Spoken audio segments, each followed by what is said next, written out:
Trumbo seems to have been the most successful in being able to drink and write.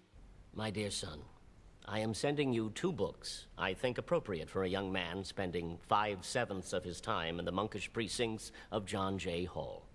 The first is Education of a Poker Player by Herbert O. Yardley. Read it in secret, hide it whenever you leave quarters, and you'll be rewarded with many unfair but legal advantages over friend and enemy alike. The second book I think you should share with your young companions.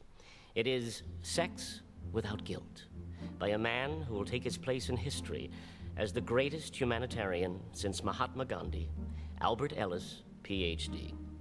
This good man has written what might be called a manual for masturbators. The result, mailed in plain wrapper under separate cover, is one of those fortuitous events in which the right man collides with the right idea at precisely the right time.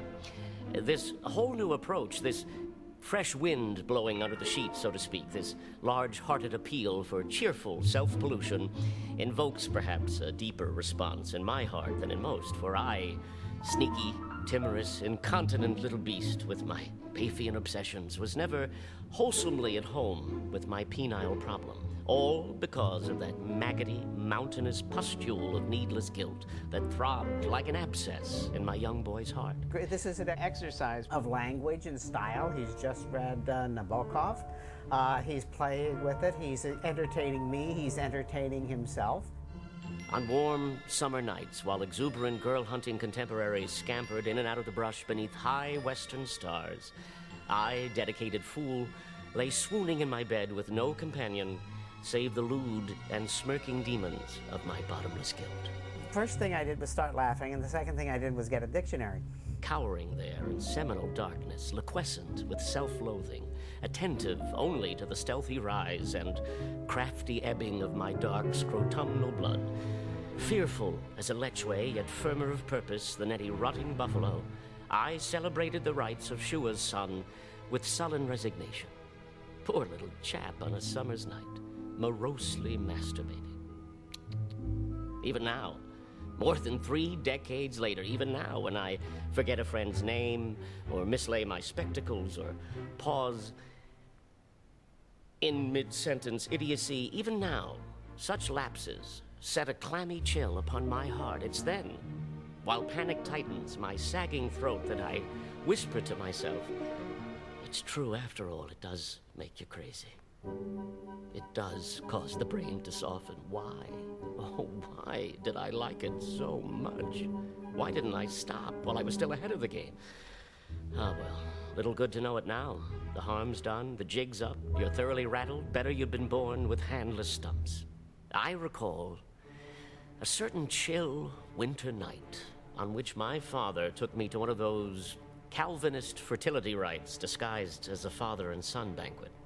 Master of the revels was an acrid old goat named Horace T. McGinnis. He opened his discourse with a series of blasphemous demands that the Almighty agree with his ghastly notions, and then got down to the meat of the program, which, to no one's surprise, was girls.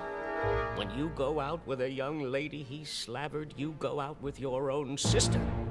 It seemed plain to me that if one day I did burst upon the world as the hymeneal Genghis Khan of my dreams, I would be in for an extremely incestuous time of it. I can still hear that demented old reprobate howling his bill of particulars against poor Onan, the Bible's first recorded masturbator, shaking his fist at us and sweating like a diseased stoat. He wasted his seed. Oh, monstrous, shameful, nameless act. He spilled it right out onto the ground, all of it. And this displeased the Lord, and the Lord slew him.